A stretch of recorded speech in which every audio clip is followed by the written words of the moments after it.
10 টাকার একটা নোট মেশিনে প্রবেশ করালেই হাতে আসছে স্যানিটারি প্যাড। পিয়ারি পাইলট বালিকা উচ্চ বিদ্যালয়ের মেয়েদের কাছে এটি পরিচিতি পেয়েছে স্যানিটারি প্যাডের এটিএম বুথ নামে। এই কিশোরীদের অনেকের কাছে একসময় পিরিয়ড মানে ছিল লজ্জা, ভয় আর সংকোচ। হঠাৎ ক্লাসে পিরিয়ড শুরু হলে বিড়ম্বনায় পড়তে হতো তাদের। ফার্মেসির পুরুষ দোকানদারের কাছে স্যানিটারি প্যাড কিনতে যাওয়াটা ছিল পাহাড়সম লজ্জার ব্যাপার। সেই দিন বদলে দিয়েছে স্যানিটারি প্যাডের এই ভেন্ডিং মেশিন।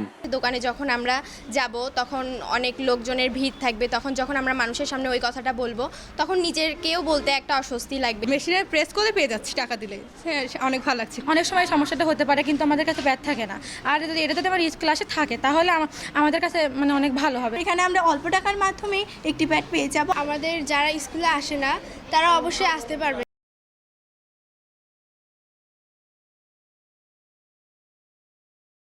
শিক্ষকরা বলছেন, দোকান থেকে চড়া দামে প্যাড কেনার ঝামেলা যেমন ফুরিয়েছে, তেমনি অতি প্রয়োজনীয় এই স্বাস্থ্য উপকরণ এসেছে হাতের নাগালে। প্রতিষ্ঠানে যখন একটি বাচ্চা আসে, সে পূর্ব প্রস্তুতি নাও থাকতে পারে এবং সাধ্যমতো পুরো একটি স্যানিটারি প্যাডের প্যাকেট কেনা হয়তো প্রত্যেকটা বাচ্চার সাধ্যের মধ্যে নাও থাকতে পারে।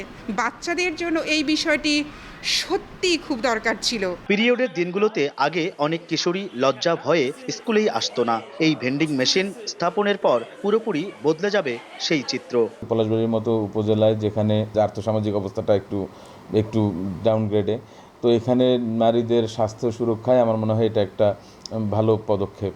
2,58,000 টাকা ব্যয়ে এডিপি প্রকল্প থেকে পলাশবাড়ির পিয়ারি পাইলট বালিকা উচ্চ বিদ্যালয়, পলাশবাড়ি মহিলা ডিগ্রি কলেজ ও মহিলা ফাজিল মাদ্রাসায় স্থাপন করা হয়েছে 3টি ভেন্ডিং মেশিন। এসব মেশিন পেয়ে স্বস্তি পেয়েছে কিশোরীরা। হেদায়েতুল ইসলাম বাবু, সময় সংবাদ, গাইবান্ধা।